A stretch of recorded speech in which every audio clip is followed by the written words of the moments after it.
da fala do apóstolo Paulo sobre aqueles que... Está tendo uma interferência aqui, não sei se você está tendo também, parece que entrou alguém falando inglês aí. Não, né? Foi só aqui alguma coisa estranha aqui que aconteceu. Bom, então eu lembro do apóstolo Paulo que ele fala sobre edificar sobre o fundamento, e alguns edificam palha, né, madeira, outros edificam ouro, né? E meu desejo de fato é que eu não venha falar palha, né, para vocês, para mim também, né? E que seja algo sólido que vá edificar a vida de cada um de vocês. Esse é o meu desejo mesmo. Agradeço mais uma vez a oportunidade de estar aqui com vocês e pensando um pouco sobre esse tema, né? Terça-feira passada eu estava lá em cima, lá no segundo andar, e eu acho que por conta disso a internet estava ruim, né? E a imagem estava sendo cortada, o áudio, enfim, a transmissão não estava boa. Então eu resolvi hoje vir aqui para baixo. E aqui eu estou do lado aqui do roteador, eu estou vendo aqui que pelo menos aqui pelo celular, eu estou pegando praticamente 100% da internet aqui, né? Não tem nenhuma falha aqui. Então, eu espero que hoje dê tudo certo, espero que não tenha nenhuma interferência, ok? Esse é o nosso desejo aí. Irmãos amados, vamos começar a tratar do assunto. Nós estamos hoje no capítulo 2 do livro Ídolos do Coração. No capítulo 1, nós somos chamados a fazer uma autorreflexão. Ela nos impacta, né? Ela já começa nos impactando, falando sobre os ídolos de Raquel e sobre nós, né?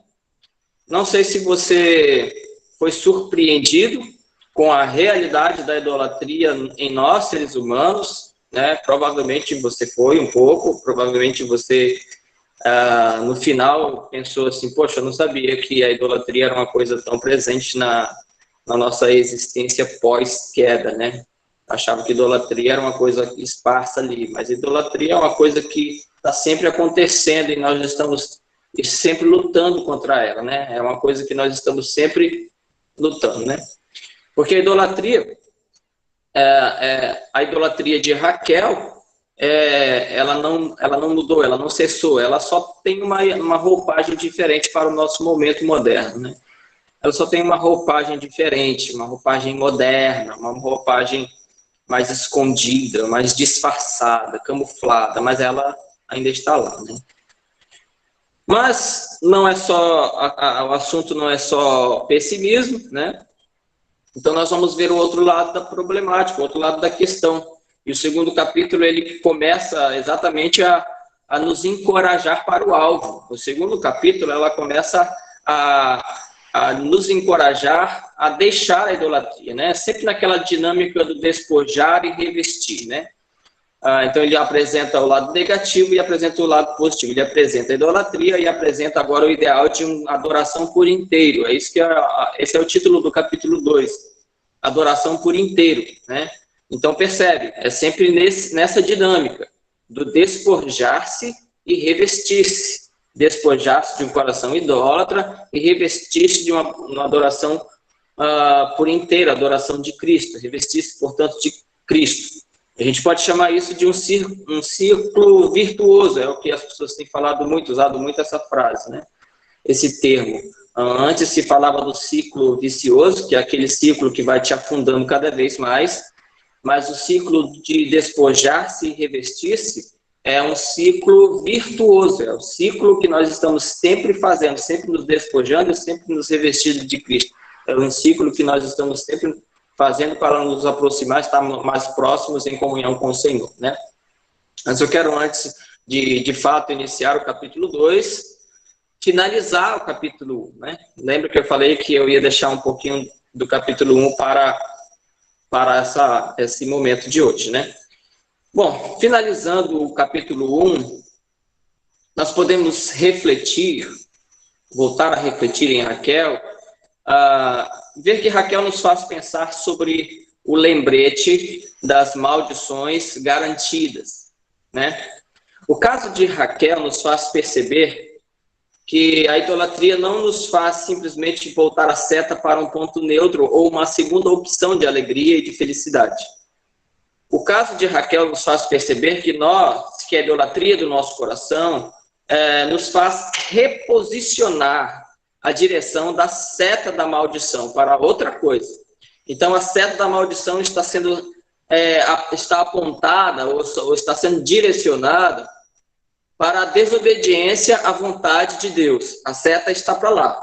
Se você desobedecer à vontade de Deus, você vai sofrer consequências. É o que a linguagem veterotestamentária chama de maldições. São as consequências amargas de você desobedecer à vontade de Deus. A seta, portanto, está para lá. O que nós fazemos? Nós redirecionamos essa seta, nós colocamos essa seta não mais para a desobediência da vontade de Deus, mas nós redirecionamos essa seta, a seta da maldição, a seta do amargor, para o não ter aquilo que nós queremos, para a falta daquilo que eu quero. Então, trocando em miúdos, a idolatria faz a seguinte coisa na minha mente: eu não serei maldito se eu desobedecer à vontade de Deus. Eu serei maldito, usando uma linguagem do Antigo Testamento, eu serei maldito se eu não tiver aquilo que eu quero. Entende?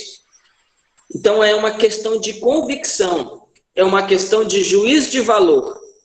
Então Raquel nos faz lembrar exatamente esse ponto, é exatamente essa ideia, quando ela reposiciona a seta da maldição para o não ter. Quando ela faz isso, ela acaba seguindo na seta da maldição. Lembra? Faça o seguinte, tem a seguinte imagem em sua mente: bênçãos, vontade de Deus; maldição, desobedecer a Deus. Ele reposiciona a maldição para a vontade de Deus. Então, a idolatria faz você pensar assim: se você seguir a vontade de Deus, você vai ser amaldiçoado. E na seta da maldição, que é a desobediência, você passa a olhar assim: eu seria abençoado. Essa coisa que ocorre na nossa cabeça, esse juízo de valor, não muda as coisas. E é isso que nós vemos no caso de Raquel. Não mudou as coisas. A sua desobediência foi a sua maldição. A trajetória final de Raquel nos faz ver que a idolatria não é apenas tomar um outro rumo, mas é tomar o rumo oposto, é ir no rumo da maldição, é ir para o direcionamento reprovado por Deus, o direcionamento que vai trazer tristeza, segundo a palavra de Deus, é ir nesse direcionamento. Então, é ir no oposto. Olha, Jeremias, capítulo 17, versículos 5 e 6, diz assim: assim diz o Senhor. E eu quero que você pense nesse versículo como um eco de Deuteronômio 28 e 29, quando nós temos as bênçãos e as maldições ditas ali por Moisés ao povo. Ali naquele momento, Moisés trouxe uma série de palavras que seria bênção. Se eles, em resumo, seguissem ao Senhor, eles teriam a vida abençoada. E uma série de palavras que seriam maldições. E, em resumo, se eles abandonassem ao Senhor, eles seriam amaldiçoados. Quando o povo entra em Canaã, ele troca isso. E aí Jeremias vive a realidade de um povo que já está em Canaã há aproximadamente 500 anos ou mais de 500 anos, na verdade, aproximadamente 800 a 900 anos. E o povo já está há muito tempo habituado a trocar isso. E aí ele escreve, já às portas do exílio, né? Ele escreve o seguinte: assim diz o Senhor, maldito, usando a linguagem de Deuteronômio 28 e 29. Maldito o homem que confia no homem. Ou seja, ele não é bendito, ele é maldito. Faz da carne mortal o seu braço e aparta o seu coração do Senhor. Veja o que esse homem faz. Ele faz da sua carne mortal o seu braço, e ele está falando dele mesmo ou de outro homem, enfim, ele se volta para o ser humano e aparta o seu coração do Senhor. Porque quando ele faz isso, necessariamente ele aparta o seu coração do Senhor. Então esse homem, na sua ótica, ele é bendito, mas na ótica de Deus ele é maldito. Aí veja a continuação trágica dessa decisão de vida. Porque será como o arbusto solitário no deserto e não verá quando vier o bem. Eu acho fantástico isso. Ele está tão preso à sua idolatria que o bem passa diante dele, na sua frente, mas ele não vê. A pessoa que está presa à sua idolatria, ela não usufrui das bênçãos que Deus manda. Ela não vê o bem. Ela, às vezes, está cercada de coisas boas, mas ela mesmo não usufrui. Ela não vê quando o bem passa diante dela. Ela não verá quando vier o bem. Isso é incrível. Antes, morará nos lugares secos do deserto, na terra salgada e inabitável. Ou seja, a sua vida é uma vida seca, sem esperança, ou melhor, sem experiência do bem e sozinho.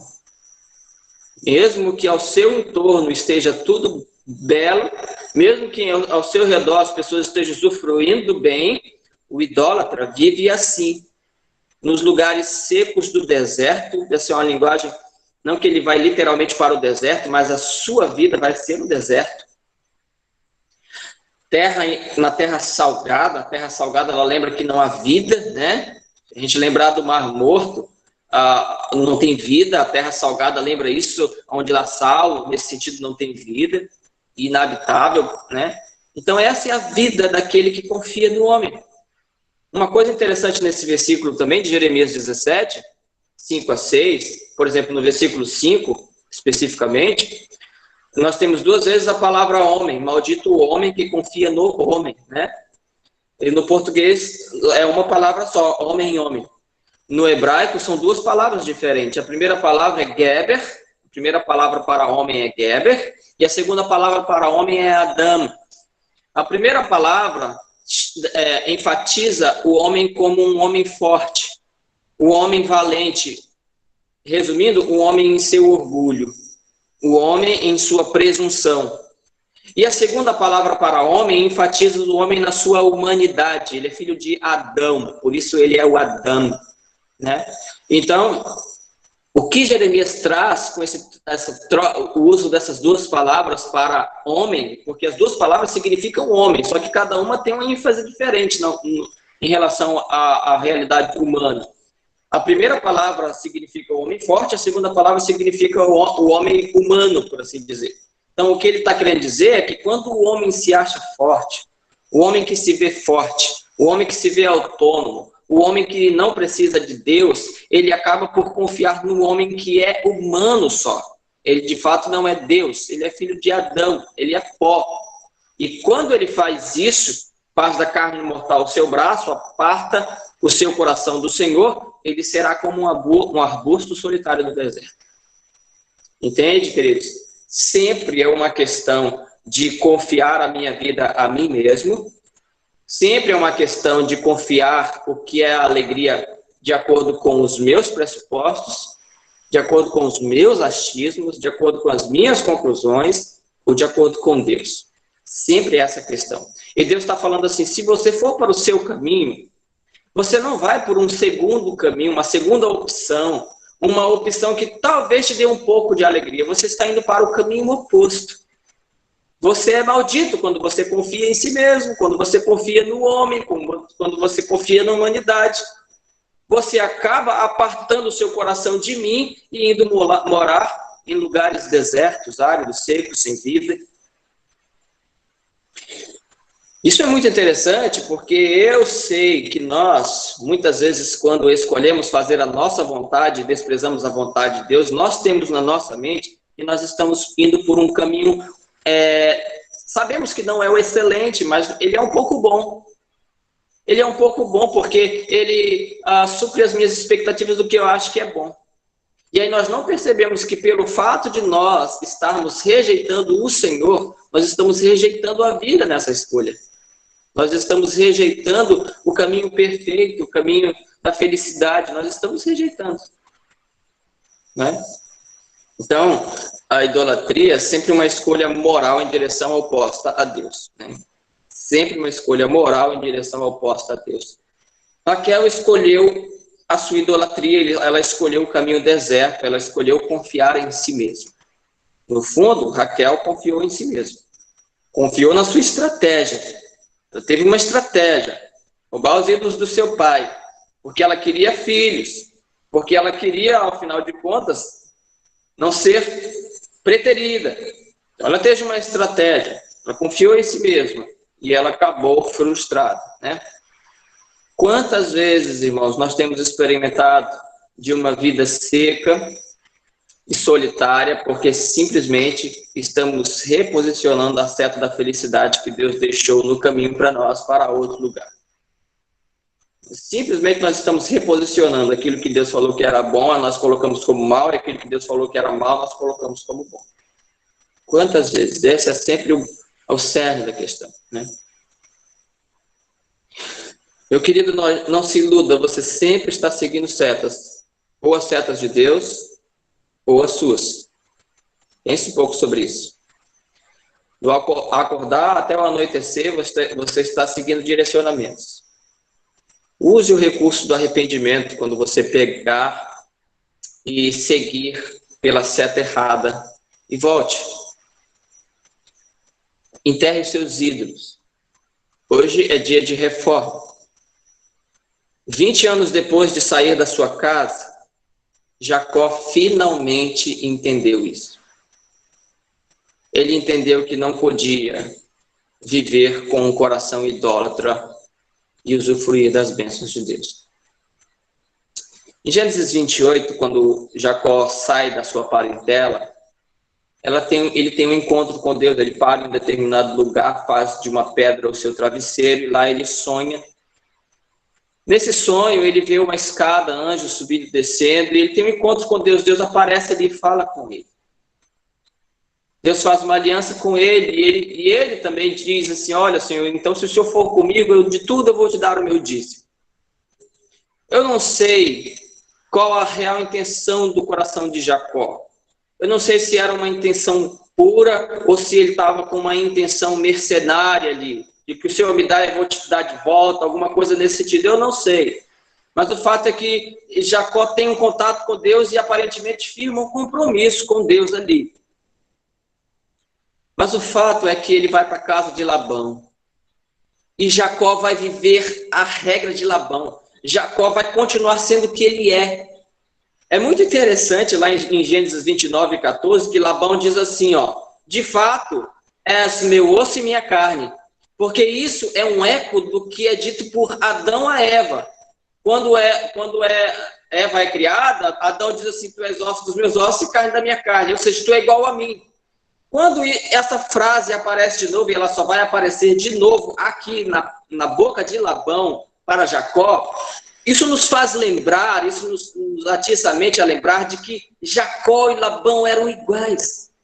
Quando você vê a trajetória de Jacó e Labão, você vê a trajetória de pessoas iguais. Você fica pensando, Labão enganou Jacó, mas Jacó enganou Labão algumas vezes. Jacó tentou dar uma desperta algumas vezes. Então, Jacó passou 20 anos na vida de esperteza. E aí agora ele está de volta. E ele sai da casa dele fugindo de Esaú, lembra? Ele está fugindo de Esaú porque ele roubou o direito de primogenitura de Esaú. Agora ele está fugindo de novo, fugindo de Labão. A vida de esperteza fez de Jacó um fugitivo, um errante, alguém que está todo o tempo em tropeços, errando. E aí em Gênesis 32, Jacó entra, ele de novo está voltando, ele está lá perto de Betel, mas ainda não está em Betel, no Vale de Jaboque. Em Gênesis 32, lá, Jacó entra em luta com Deus. Aí você olha, nossa, esse texto aí até hoje eu não entendo, pastor. Como assim ele entrou em luta com Deus? Ele entrou em luta com Deus. Como é isso? Não sei, mas eu sei o que significa. Jacó, naquela luta, ele está fazendo o que ele sempre fez. Ele está querendo vencer tudo e todos. Então ele luta a noite toda, ele vai até a exaustão, ele é como quem diz: eu sou melhor, eu sou mais esperto, eu vou vencer, eu tenho uma tática, eu tenho uma estratégia, eu sei como fazer dar certo, eu vou vencer. No final ele perde. O Senhor pega na coxa dele, dá um golpe lá, alguma coisa assim, não sei. E aí desmente, né? Vamos usar uma palavra amazonense, ele desmente a coxa de Jacó lá, né? E aí Jacó, ali naquele momento, ele é, por assim dizer, vencido por Deus. Ele foi para à casa de Labão, mas ele nunca tinha se rendido de fato a Deus. Ele continuou vivendo da mesma forma, ele continuou dizendo, eu vou dar o meu jeito, eu vou agir com espertezas, eu vou dar um jeito, eu vou fazer aqui um negócio para que os rebanhos sejam meus e não de Labão, entende? A vida toda. E ele foi com as suas espertezas, sendo, às vezes, acertando, às vezes sendo enganado, e é assim a vida, né, dessas pessoas. Então, agora, 20 anos depois, Deus, por assim dizer, vence Jacó.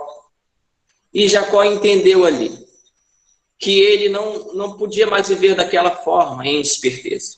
E aí, lá em Gênesis 35, ele diz assim, depois de ter passado por Siquém, ele disse assim, quando ele está voltando lá perto de Betel.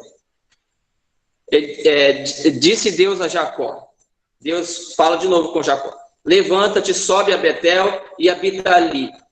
Faz ali um altar ao Deus que te apareceu quando fugias da presença de Esaú, teu irmão. No mesmo lugar, queridos, Deus fala assim, faz um outro altar ali, em Betel. Betel é a casa de Deus, vai para lá. É como se Deus estivesse levando, é isso que Deus está fazendo, levando ele ao mesmo ponto de encontro. Aí ele diz, então disse Jacó à sua família e a todos os que com ele estavam, lançai fora os deuses estranhos que há no vosso meio. Purificai-vos e mudai as vossas vestes. Levantamo-nos e subamos a Betel. Farei ali um altar ao Deus que me respondeu no dia da minha angústia e me acompanhou no caminho por onde andei. Uau! Nesse ponto, Jacó entendeu, Deus esteve comigo, mesmo sendo quem eu sou, Deus esteve comigo, foi Ele que me livrou, foi Ele que me abençoou. Então, vamos fazer o seguinte, vamos fazer uma reforma e vamos agora confiar só em Deus. Vamos abandonar de vez os ídolos, façam uma limpeza, joguem fora esses ídolos, ou seja, joguem fora as fontes de confiança que vocês têm, as suas estratégias, joguem isso fora. Vamos confiar em Deus. É Deus quem está comigo. Finalmente Jacó entendeu.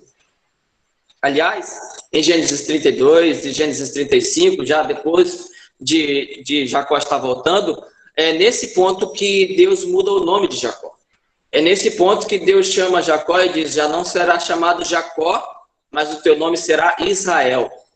Jacó significa enganador, vem da palavra calcanhar, aquele que pega no calcanhar, o trapaceiro, né? Israel significa príncipe de Deus, Israel, príncipe de Deus. Então você já não vai mais ser enganador, você vai ser príncipe de Deus, entende? É como se Deus estivesse falando, você está mudando, Jacó, eu não quero mais que você permaneça vivendo da forma antiga, eu quero que você viva agora comigo, de verdade.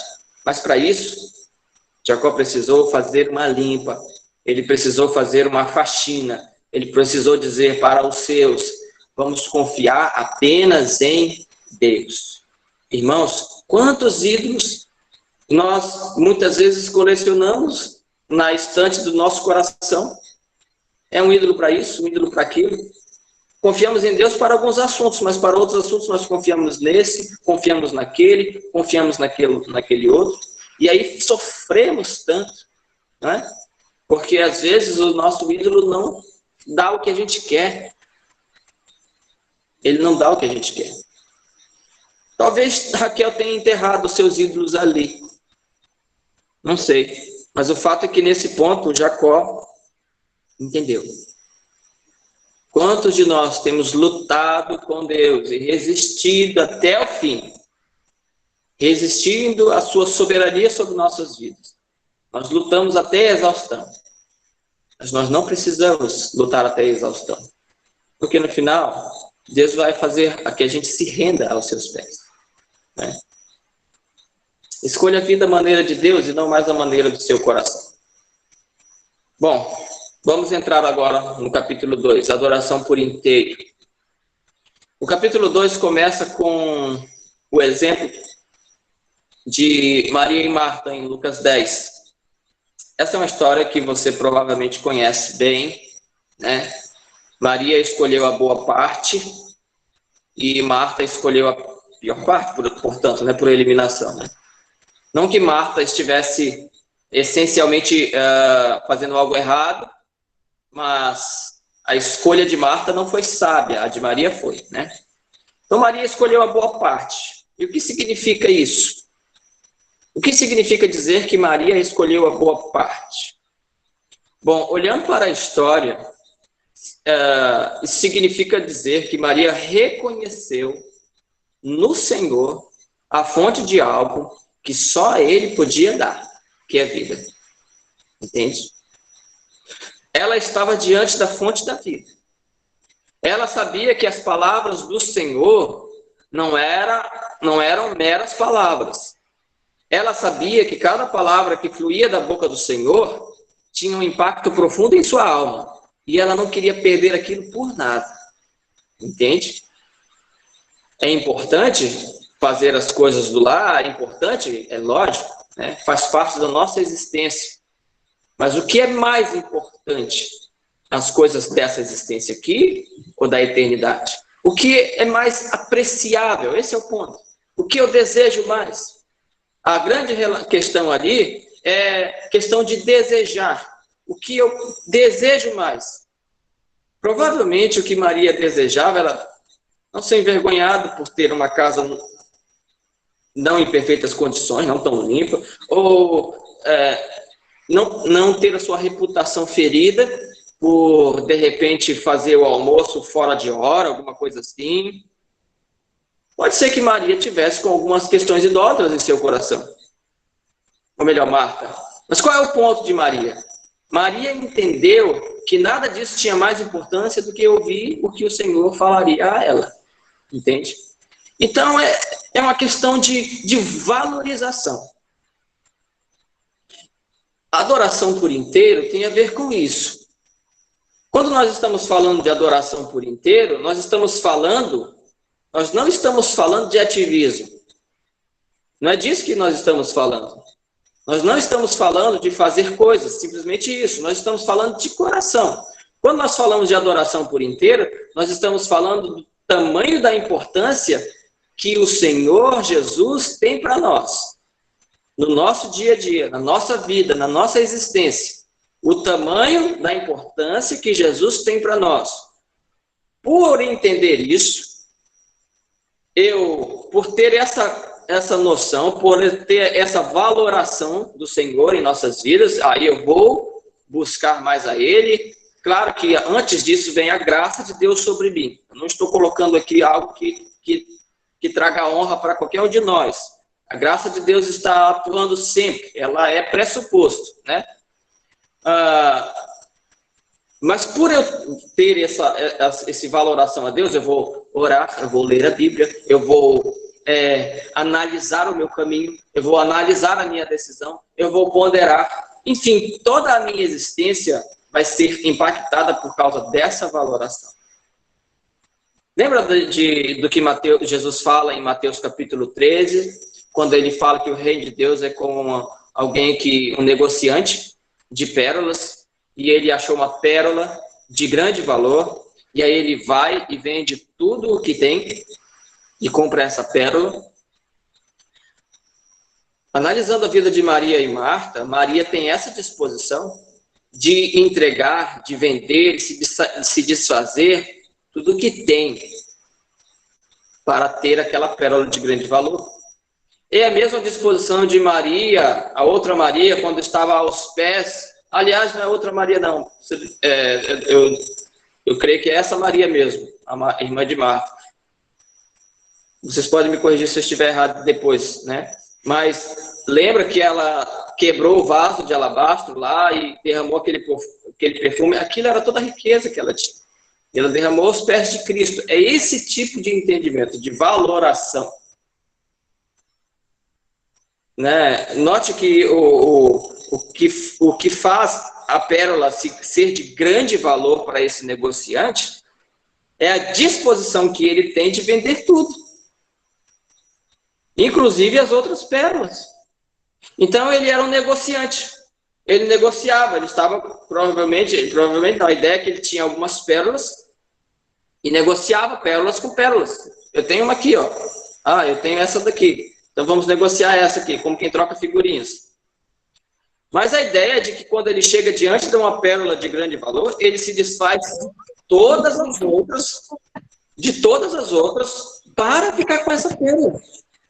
Trazendo para nós nos desfazemos de tudo para ficar com Cristo, para amar a Cristo. Isso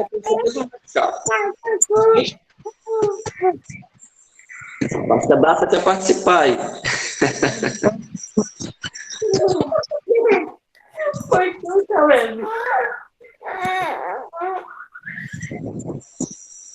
Deixa eu continuar aqui.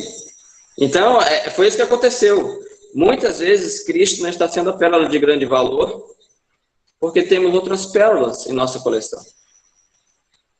E nós não queremos desfazer delas. Nós temos metas pessoais, nós temos a nossa reputação, a nossa notoriedade, nosso sucesso, nosso conforto, nosso bem-estar.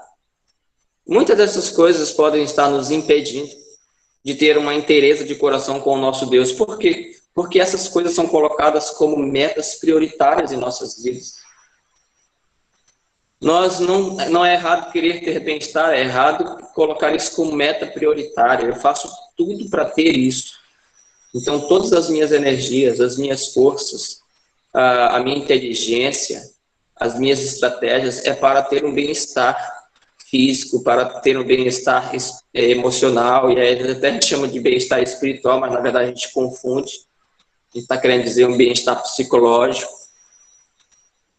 Então, essas coisas, elas podem existir em nós, mas nós estamos tratando de idolatria. Idolatria é quando nós colocamos elas em primeiro lugar, né? E aí Cristo passa a não ser a pérola de grande valor. Em Josué, capítulo 24 e 14, eu acho muito interessante também essa fala de Josué aqui, porque Josué está velhinho já, ele já caminhou com o povo bastante tempo, provavelmente mais de a sua vida inteira, e muito tempo depois que eles avançaram através de Jericó, entrando em Canaã. Então ele já passou muito tempo com o povo que saiu do Egito. É aquela segunda geração, e a segunda geração é da idade dele também, né? Mas aí veja que ele diz, agora pois temei ao Senhor, Josué 24, 14, e serviu com integridade. Ele chama a atenção para isso. O povo, não é que o povo não estava servindo a Deus, o povo não estava servindo com integridade. Porque o povo tinha outros deuses. A palavra integridade significa um. O povo não estava sendo um diante de Deus, ele estava sendo dividido diante de Deus. Ele não estava inteiro diante de Deus. Ele tinha a sua adoração a Deus, mas tinha o sincretismo de outros deuses, de outros povos. Ele, só para garantir, servia a outros deuses. Então, Josué diz assim, temei ao Senhor e serviu com integridade. Porque Deus quer isso de nós, é isso que Deus espera de nós. Deus não espera menos do que isso de nós. E aí ele diz, e com fidelidade, deitai fora os deuses, os quais serviram vossos pais da além do Eufrates e no Egito, e serviam ao Senhor. Eles ainda tinham os deuses dos pais deles, como os deuses cananeus, isso que ele quer dizer, da além do Eufrates e no Egito. Eles ainda tinham. Ele diz, façam agora essa limpeza, deitai fora, servir ao Senhor com integridade. Uau, que chamado! Que chamado, né, que Josué faz ao povo ali no final da sua vida. O que nos move a continuar com os ídolos? É falta de fé no amor e cuidado de Deus? Certamente. Falta de fé no amor e no cuidado de Deus. É contra isso que temos que lutar. Irmão, se você ler a carta de Hebreus, detidamente, você vai ver que o autor aos Hebreus coloca o povo de Israel como um exemplo de desobediência e de incredulidade, de murmuração. E ele vai colocar essas questões todas juntas. O povo de Israel murmurava, era desobediente, porque ele era incrédulo. Então ele tomava atitudes de murmuração, de descontentamento e de desobediência, porque eles não acreditavam no cuidado de Deus. Isso anda junto. Nós Não podemos dizer assim, eu acredito no amor de Deus, mas eu permaneço numa vida de pecado. Não. Nós permanecemos numa vida de desobediência ao Senhor, porque nós somos incrédulos quanto ao seu amor e o seu cuidado para conosco, quanto à sua benevolência para conosco, quanto à sua boa mão que cuida de nós. Quer ver? Lembra de Josué e Calebe? Josué e Calebe estavam na mesma situação, mas eles sempre creram que Deus os amava. Eles não criam que Deus estava sempre bolando um plano de fazê-los infelizes. Era o contrário, eles criam que Deus os amava, Deus cuidava deles, Deus era com eles.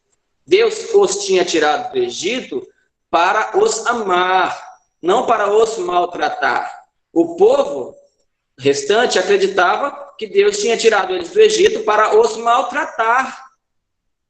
Josué e Calebe não. Lembra que quando Josué e Calebe vai espiar a terra, eles dizem, eles veem os povos, eles eram grandes e passavam medo mesmo, mas eles dizem, não, Deus está conosco, Deus falou, Deus disse que nós vamos conquistar a terra. Então eles viam as bênçãos do que eles viram lá em Canaã, aquelas uvas, aqueles cachos enormes que tiveram que ser colocados no ombro de 2 pessoas para ser trazido. Eles viram aquelas bênçãos que estavam por trás do desafio. Então eles viram o desafio apenas como um obstáculo a ser avançado, porque eles sabiam que Deus estava com eles e Deus já tinha falado que ia dar Canaã para eles, uma terra que mana leite e mel. Mas na mente do restante do povo, a questão era a seguinte: Deus não nos ama. Deus nos tirou do Egito para nos maltratar. Ele nos trouxe aqui porque ele tem um prazer sádico de nos maltratar. Entende? E às vezes, no nosso coração, é isso que está gritando para nós: Deus não me ama. Como é que Deus faz eu passar por isso? Como é que Deus deixa eu passar por tal situação? Será que Ele me ama mesmo? Aí a gente chega a racionalizar e dizer, não, eu sei que Deus me ama, mas talvez nesse ponto Ele não esteja ligando muito para mim.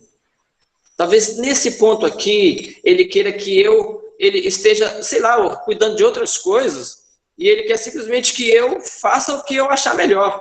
Ele não está ligando muito para isso. Então o ponto é, Deus não me ama. Deus nos ama. Se Ele não nos amasse, nós há muito teríamos sido destruídos, né? O amor de Deus tem sido revelado em toda a Escritura por nós. Desde quando Adão pecou, ele foi lá graciosamente, matou aquele animal, cobriu a nudez de Adão. E desde sempre, quando Caim se irou contra seu irmão, ele foi lá como um pai falar para Caim: Caim, não faça isso. Não continue com essa disposição. Faz uma oferta boa e você será aceito. Mude isso. Em todos os momentos, Deus nos ama. Esse que é o ponto. Esse que é o nosso desafio, de acreditar e se apropriar de fato. Não se apropriar só em um campo aqui na nossa mente, né? Não ter isso apenas como uma frase dogmaticamente correta de se falar. Uma ortodoxia pronta para se dizer. Mas algo que está aqui dentro, que move a minha vida, os meus passos. Algo que eu preciso dizer, não, Deus me ama, eu preciso confiar, preciso confiar. Aí o coração está dizendo, não, faz do teu jeito. Aí você diz, não, eu preciso confiar. Eu preciso confiar. Aí o coração diz, não, faz do teu jeito. Não confia, não espera. Aí você diz, não, eu preciso confiar. E aí você se ajoelha, e você ora, e você diz para Deus, Deus, me ajuda na minha falta de fé, que nem aquele homem lá de Marcos. Deus, me ajuda a confiar em Ti, porque eu quero fazer aquilo que Te agrada. Eu quero confiar até o fim do Teu amor. Eu não quero desistir disso. É a luta. É a nossa luta, irmãos. É a luta do eu contra o nosso novo eu, vamos colocar assim, o nosso novo homem que é criado em Cristo Jesus. Né?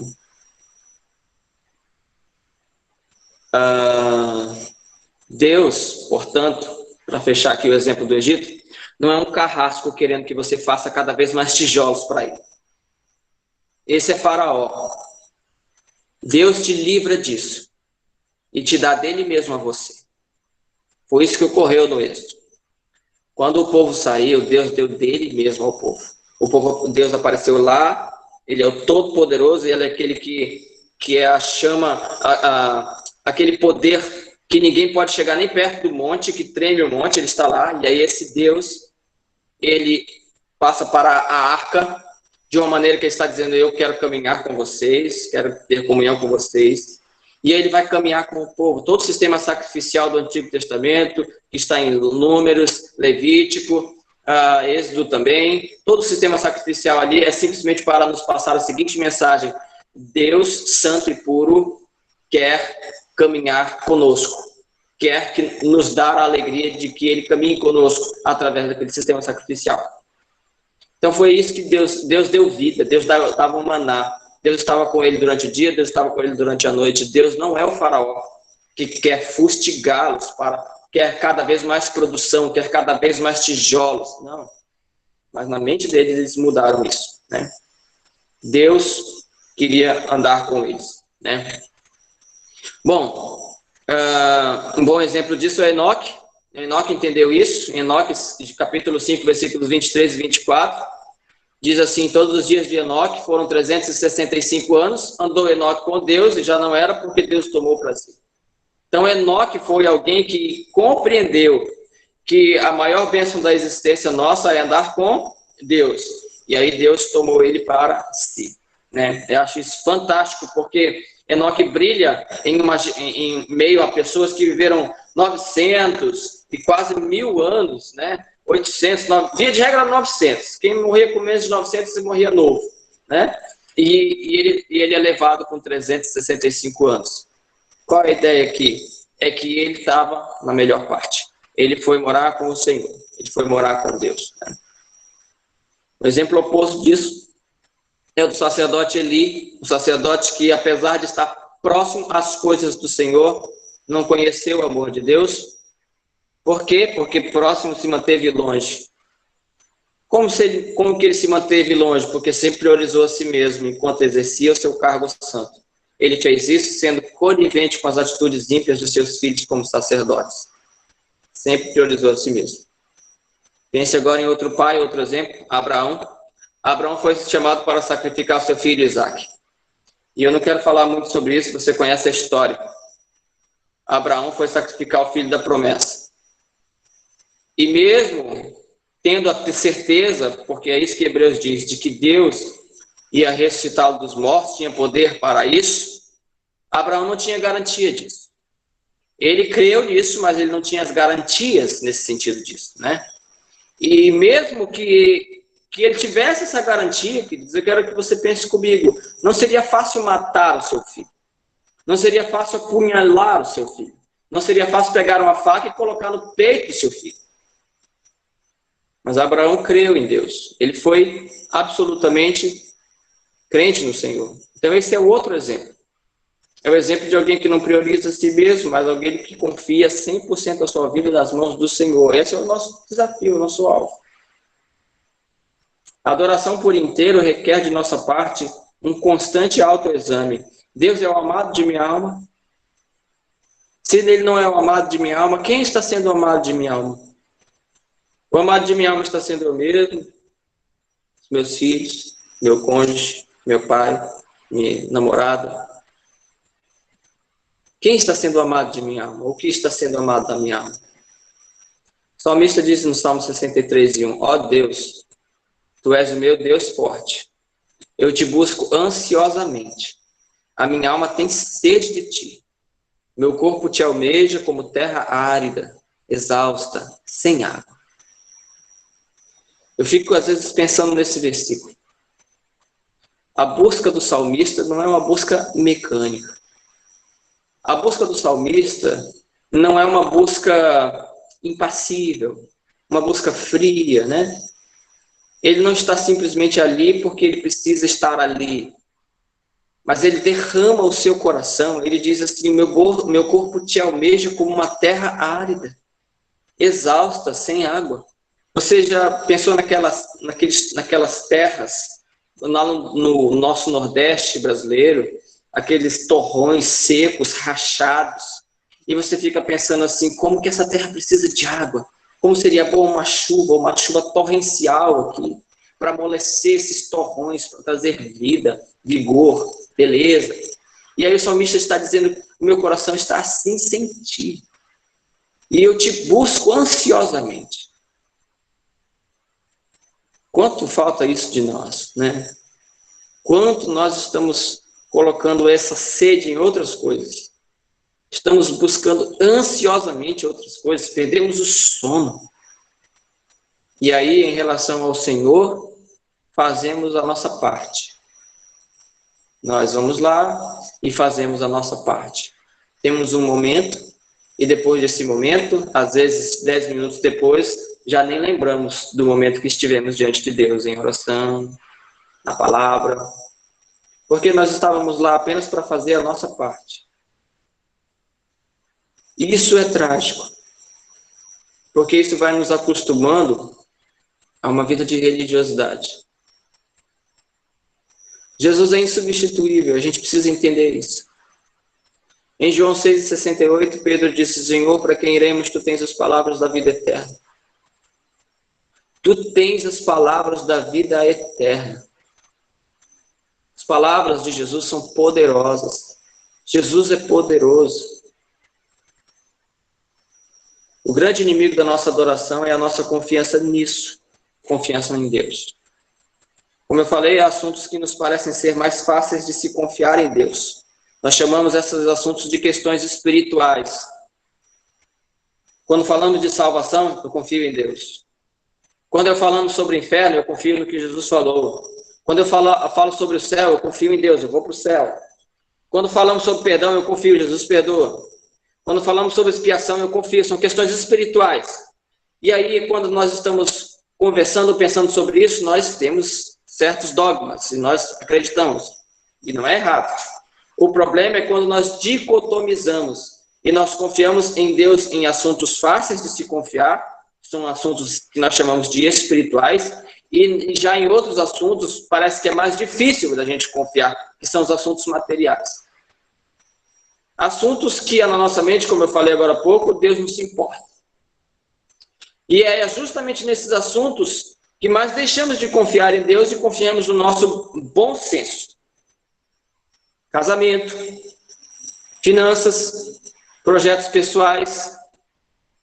Irmãos, deixa eu abrir um parênteses aqui. Eu não estou querendo dizer que nós temos que ter aquela espiritualização de algumas coisas. Por exemplo, eu vou comprar um carro, aí eu vou espiritualizar isso. E aí eu vou dizer assim, esse carro aqui é de Deus, esse aqui não é de Deus. Eu não estou querendo dizer isso, que nós espiritualizamos questões materiais, questões do cotidiano. Eu estou querendo dizer que em todas as situações da nossa vida, em todas as nossas decisões, nós precisamos ver se nós não estamos desonrando o Senhor com escolhas morais erradas.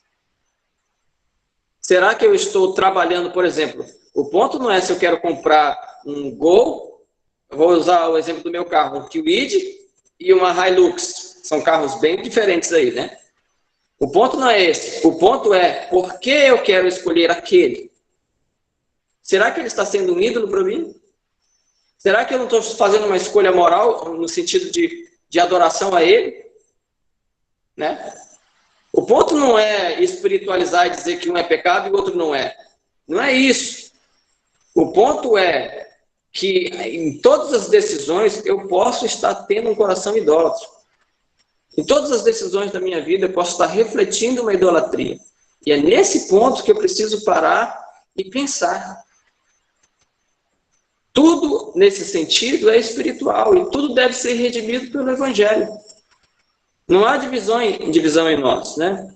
2 Coríntios 10, 4 e 5, o apóstolo Paulo diz assim, porque as armas da nossa milícia não são carnais, e sim poderosas em Deus para destruir fortalezas, anulando nossos sofismas e toda altivez que se levante contra o conhecimento de Deus e levando cativo todo pensamento à obediência de Cristo.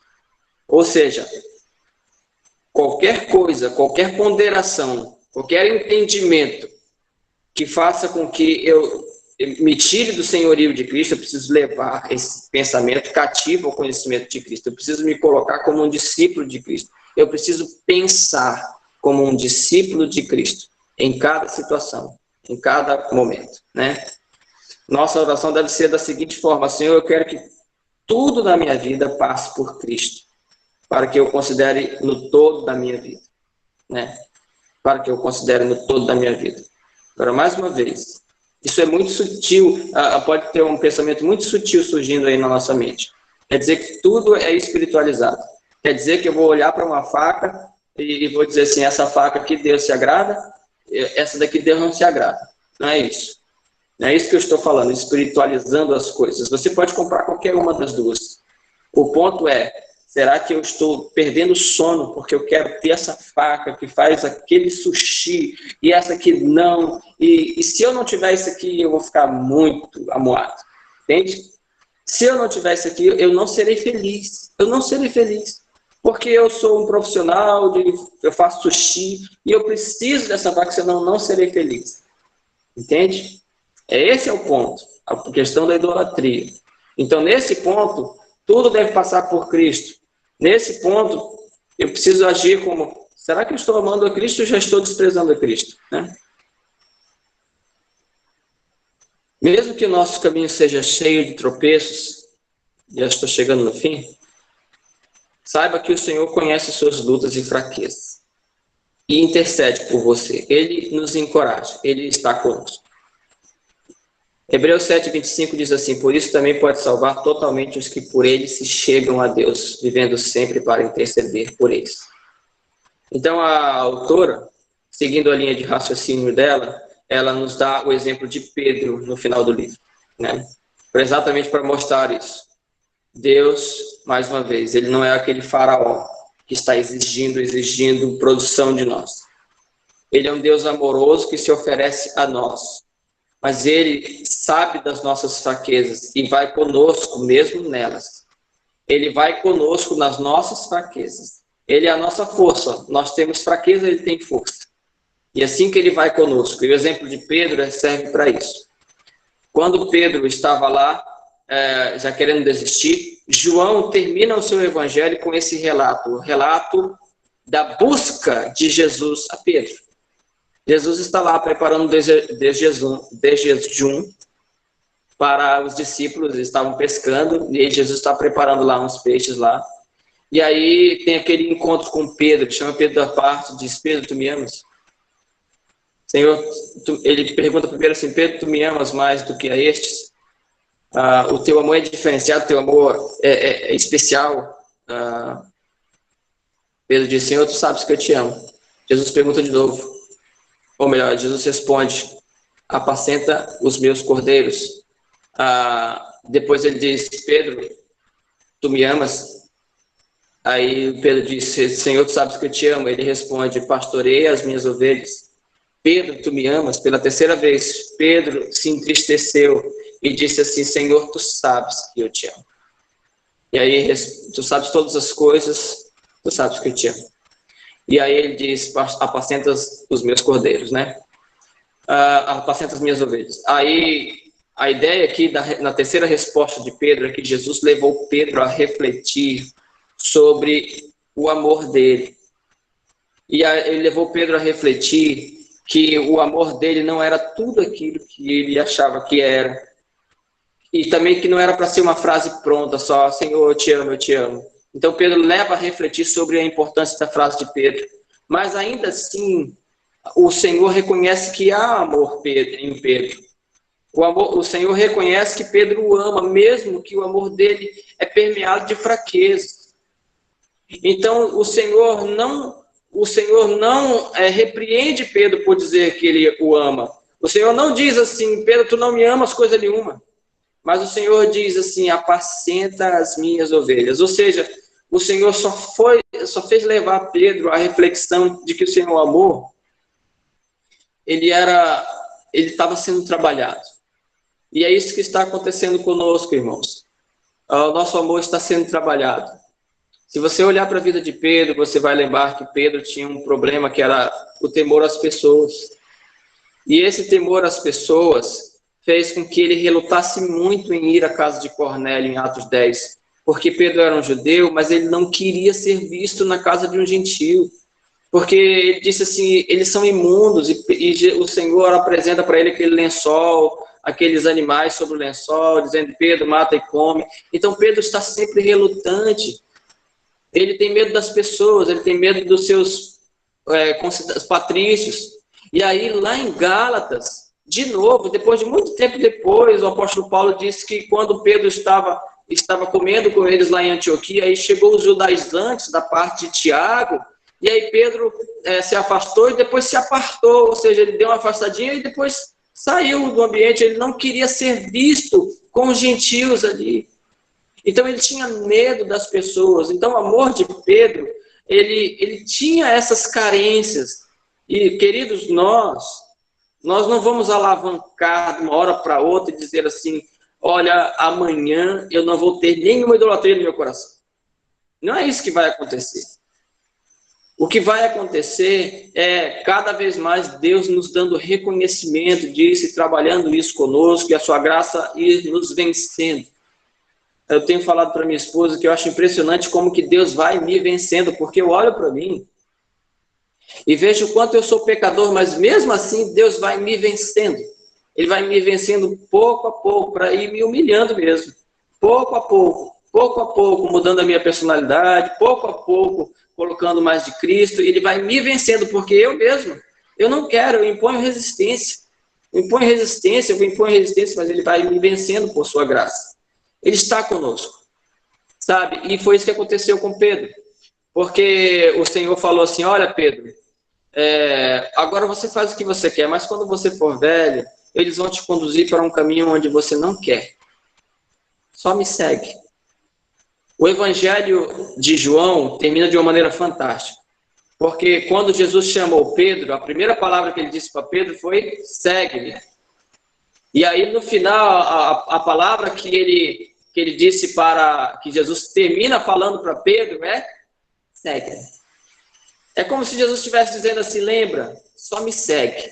Continua me seguindo. Lembra disso, só me segue. E aí no final, o Pedro, que tinha medo de pessoas, ele foi capaz de enfrentar uma cruz. Essa história conta. E morreu crucificado como mestre. Ele foi morto pelas mãos de outro. Ele foi levado para um lugar onde ele não queria. Mas ele foi. Ele não mais teve medo. Então, queridos, que isso sirva de encorajamento para todos nós, né? Deus está trabalhando no nosso coração. E Deus está nos ajudando a vencer essas idolatrias pouco a pouco. E Ele sempre estará conosco. Sempre estará conosco. Hebreus 7, 25, eu quero ler de novo para você. Ó. Por isso também pode salvar totalmente os que por Ele se chegam a Deus, vivendo sempre para interceder por eles. Ele é aquele que vive sempre para interceder por nós. Pedro é um grande encorajamento para nós. Nós sabemos que, mesmo com nossas falhas, Jesus nunca nos abandona. Mas lembre-se, Jesus revelou os ídolos de Pedro para ele. Então, é isso que ele está fazendo conosco. É isso que ele vai fazer conosco também, né? Para a glória do seu nome e também para a nossa felicidade. Então, que Deus nos abençoe nesse segundo estudo, e assim eu encerro aqui a minha participação. Eu quero muito agradecer a vocês o privilégio que tenho de servir mais uma vez. É realmente um privilégio para mim poder servir com aquilo que o Senhor tem me entregue, né? E rever também, interagir com os irmãos. Eu acho fantástica essa forma que a gente tem agora de interagir. Como eu falei, no início eu tinha uma dificuldade, mas agora já até gosto quando eu começo a ver a carinha dos irmãos aqui pequenos, acho legal. Eu espero que não tenha tido nenhuma interferência, né? Espero que não tenha tido nenhuma interferência. Eu acho que não, eu acredito que não. Bom, eu quero deixar aí à vontade para os irmãos, se quiserem comentar alguma coisa, até mesmo perguntar. E desde já também eu quero me deixar à disposição para que os irmãos quiserem interagir comigo. depois aqui do momento, o meu WhatsApp está aberto aí, você pode conversar comigo, a gente pode trocar figurinha a respeito desse assunto também, tá bom? Ah, legal. Legal. Pastor Murphy, tome uma água aí, porque certamente, eu lhe digo, eu pensava que